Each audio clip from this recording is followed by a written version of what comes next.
आज अगस्ट 20 भारत रत्न तथा पूर्वतन प्रधानमंत्री स्वर्गीय राजीव गांधी पुण्य जयंती अवसर में पुरी जिला कांग्रेस तरफ जिला कांग्रेस कार्यालय इंदिरा भवन ठारे जिला कांग्रेस सभापति इंजीनियर राजेश कुमार मिश्र नेतृत्व में समस्त वरिष्ठ नेतृत्व एवं कर्मी माने स्वर्गत गांधी प्रति माल्यार्पण कर गभीर श्रद्धांजलि अर्पण करथिले।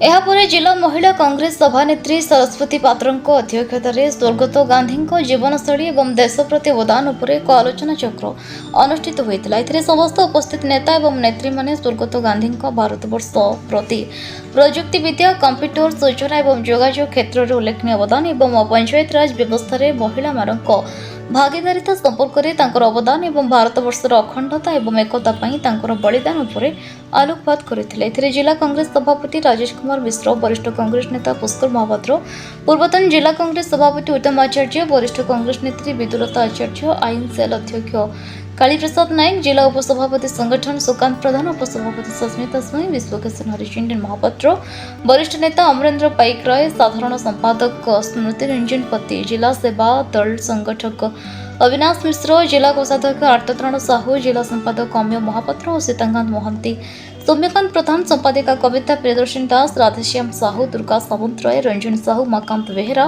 कुशु सेठी, आदर्श मिश्र, मनोज महापात्र एवं शताधिक महिला कांग्रेस कर्मी जोगदे निजर मत व्यक्त करथिले। विदुलता आचार्य, पूर्वतन पीसीसी मेंबर एवं महिला कांग्रेस संपादिका।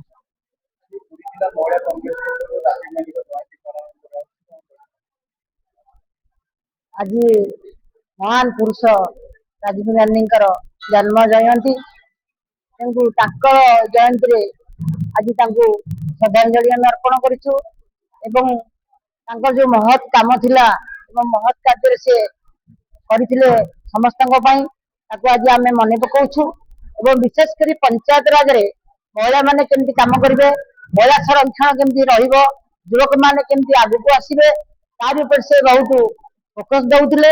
एवं आज जो इलेक्ट्रोनिक माध्यम आम देखुचु कंप्यूटर कहतु टीवी कहतु जहाँ सब थिला राजीव गांधी समय उद्भावन होता एवं सी सब समग्र देश में उद्भावन करी प्रचारित करथिले। आज सारा भारत वर्ष रे भारत रत्न एवं स्वर्गीय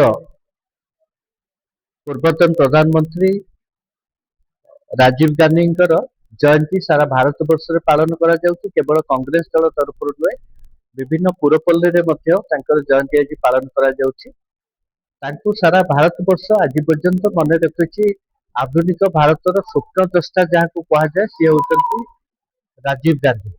जेतेबेले आमे विकासशील देशरू विकसित देश हबार जेतेबेले स्वप्न आमे माने देखुथुलु सेतेबेले सी आमको से स्वप्न को साकार करिया को सुजोग देथिले।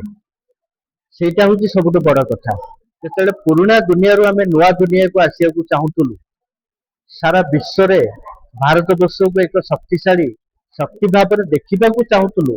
सारा भारत वर्षर युवगोष्ठी चाहूला सारा विश्व रे समकक्ष होगापाई सेतेबेले राजीव गांधी आमर स्वप्न को साकार करथिले। तेणु आपणकर सूचना प्रजुक्ति विभाग हूँ, जोगाजोग हूँ, कंप्यूटर करा जाओ, कंप्यूटर आपणकर कम्युनिकेशन आपणकर रोड कम्युनिकेशन सबु क्षेत्र रे सी एक सुपरिकल्पना करथिले।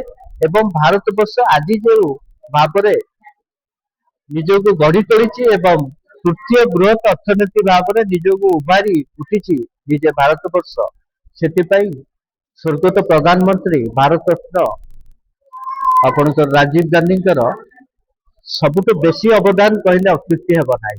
जय जगन्नाथ, नमस्कार। मुझे पुरी जिला महिला कांग्रेस सभानेत्री श्रीमती सरस्वती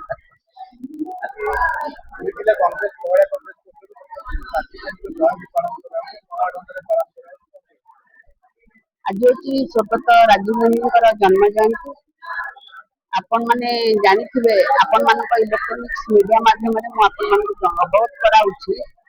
आज पुरी जिलार आम पुरी टाउन सबु महिला माने एकाठी ये मो पाखरे मोर बड़ भूमि मोर सान भूमि समस्त उपस्थित ये आम जिला सभापति पूर्वतन जिला सभापति समस्त उपस्थित ये गोटे राजीव गांधी गोटे सेमिनार होता ରାଜୀବ ଗାନ୍ଧୀ ଯାହା ଯାହା ଭାରତ ବର୍ଷ ପାଇଁ ଦିଗ୍ଦର୍ଶନ ଦେଇଯାଇଛନ୍ତି, ଯାହା ଯାହା ତାଙ୍କର ଅବଦାନ, ସେ ବିଷୟରେ ଆମର ବିକ୍ଷିପ୍ତ ଭାବରେ ଆଲୋଚନା ହେଇଥିଲା।